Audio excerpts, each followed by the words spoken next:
Ուժեղ Հայաստանի խմբակցության արգելի պատգամավորներ եւ Հայաստան խմբակցության պատգամավորներ, ովքեր հետևում են մեզ նաեւ այլ հարթակներից, ես եւ նաեւ մեր նիստին աշխատանքներին հետևող քաղաքացիներ,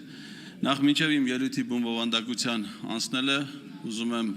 պաշտոնապես հայտնել, որ Տիկին Ագնեսա Խամոյանի կասկածները իբր պարոն Վարդևայանի օգտին տրված քվեներ եղել են քյաբաբով տրված ընտրակաշառքներով անհիմն են,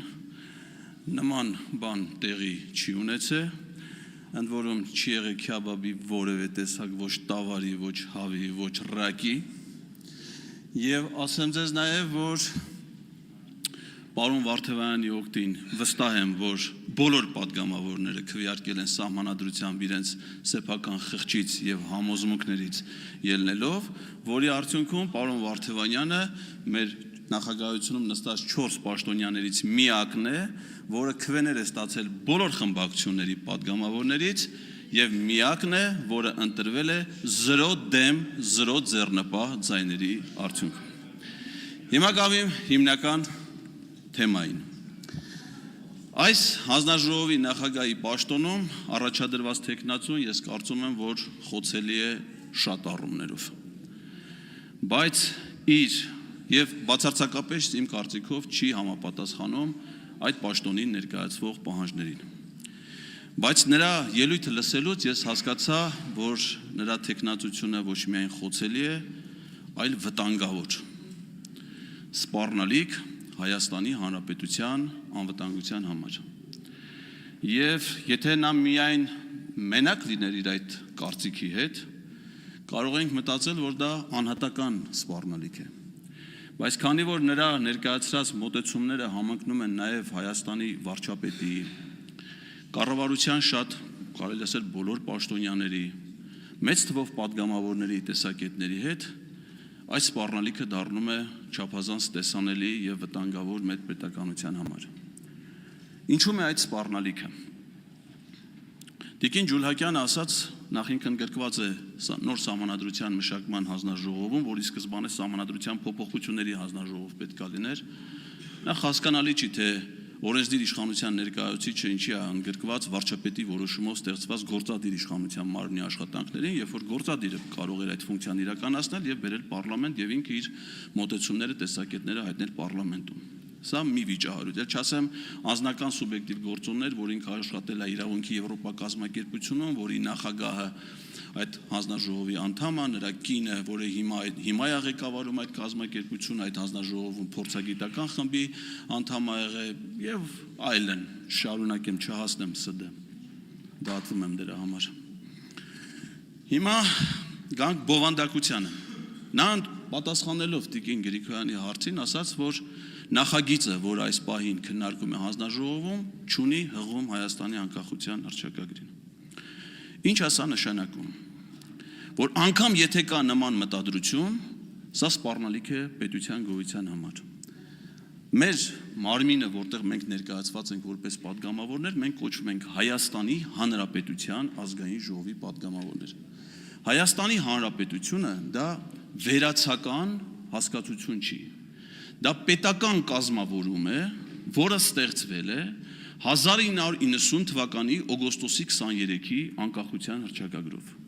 Մեր պետությունը Հայաստանի Հանրապետություն կրճատ Հայաստան անվանումը ստացել է այդ փաստաթղթով։ Եվ անկախության հռչակագրի 12-րդ կետն ասում է, որ այս սույն հռչակագիրը հիմք է հանդիսանում Հայաստանի Հանրապետության նոր սահմանադրության ընդունման կամ սահմանադրության մեջ փոփոխություններ կատարելու, օրենսդրության կատարելագործման կամ պետական մարմինների գործունեության համար։ Այսինքն ուզում է սահմանադրությունը նոր ընդունվի, թե փոփոխվի, ուզում է դա արվեր 95 թվականին, թե 2026-ին, դա չի կարող հղում չպարունակել Հայաստանի անկախության հռչակագրին։ Որ պահին, որ դա տեղի ունեցավ, նշանակում է Հայաստանի Հանրապետություն անվանումով պետությունը վերանում է։ Հասկանում եք վտանգը ինչու՞մ է։ Ես ձեզ հիմա զգուշացնում եմ մեկ այլ կարևոր փաստի մասին։ Ադրբեջանում միամիտ չեն։ Նրանք շատ լուրջ են վերաբերվում այս ամեն ինչին։ Նայեք, օգոստոսի 8-ին Վաշինգտոնում նախաստորագրված խաղաղության համաձայնագիրը։ Այդ համաձայնագիրը ստորագրելուց անմիջապես հետո Ադրբեջանի նախագահը հայտարարեց եւ մինչ օրս հայտարարում է, որ Հայաստանում նոր սահմանադրության ընդունումը նախապայման է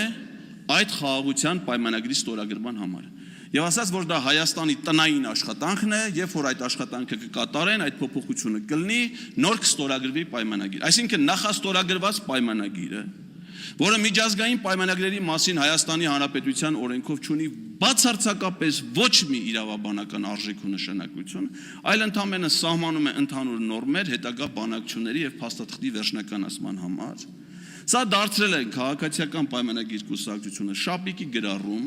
խաղաղություն, որը ներկայացվել է մեր ժողովրդին, ակնհայտ սուտ, որտեղ չկա նման խաղաղություն, չկա նման պայմանագիր, բայց կա նախապայման։ Եվ որն է վտանգը, որ եթե Հայաստանը կատարի այդ նախապայմանը, իսկ հանձնաժողովի անդամ ասում է, որ իրանք պատրաստ են կատարելու այդ նախապայմանը, ապա ինչ է ասելու Իլհամ Ալիևը այդ նախապայմանը կատարելուց հետո։ Շատ պարզ մի բան։ Այն պետության արտաքին գործերի նախարար Արարատ Միրզոյանը, ով որ 2025 թվականին ստորագրել է, նախաստորագրել է այդ փաստաթուղթը, այդ պետությունը այլևս գոյություն չունի։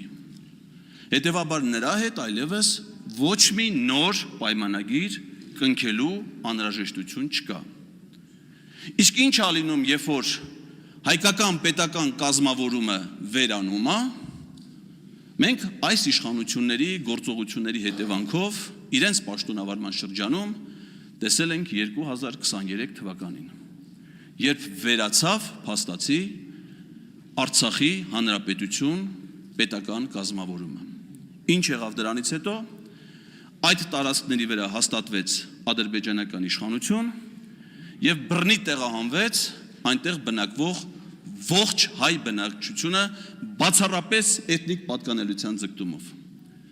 Նույն վտանգը սպառնում է մեր պետությանը։ Եթե դուք համաձայնեք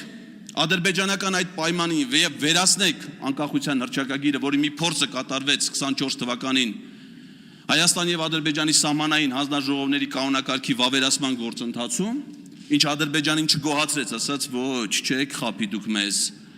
սահմանադրական դատանի որոշմամբ կամ ազգային ժողովի կողմից վավերացման, որի դեպ հայելային իրենց կողմից չի արվել ոչ մեկը։ Ադրբեջանի ՍԴՆ դա չի քննարկել, Ադրբեջանի խորհրդարանը դա չի վավերացրել, միայն նախագահն է վավերացրել եւ հրապարակել, ինչը պետք է արվեր նաեւ ստե, որտեղ մեր սահմանադրությամբ էլ ասում է, վավերացման ոչ ենթակա միջազգային պայմանագրերը ստորագրում եւ հրապարակում է հանրապետության նախագահը։ Այնտեղ դա է արվել, ստեղ էլ պիտի դա արվեր, Հրայր Թոմասյանի հատուկ կարծիք։ Եվ ինչ պիտի արվեր, ինչը արվելու, պետականությունը վերանալու է եւ այստեղ հաստատվելու է ադրբեջանական իշխանությունը։ Ադրբեջանցիները արդեն որոշել են այդ պետության անունը, դա իրենք անվանում են Արևմտյան Ադրբեջանի Հանրապետություն։ Ես խնդրում եմ ձեզ, զգույշ եղեք, խնդրում եմ, սա նաեւ ձեր անվտանգության խնդիրն է։ Այսպիսի մի գեղեցիկ ազգային ժողովի շենք կար նաև ազգային Արցախում, Ստեփանակերտում։ Դուք ինքներդ եք այցելել այնտեղ, հպարտությամբ լուսանկարներ հրապարակել ձեր սիրելի Արցախից։ Հիմա դուք դրա հնարավորությունը չունեք։ Վտանգ կա, որ չեք ունենալու նաև այստեղ։ Սա խաղ չի։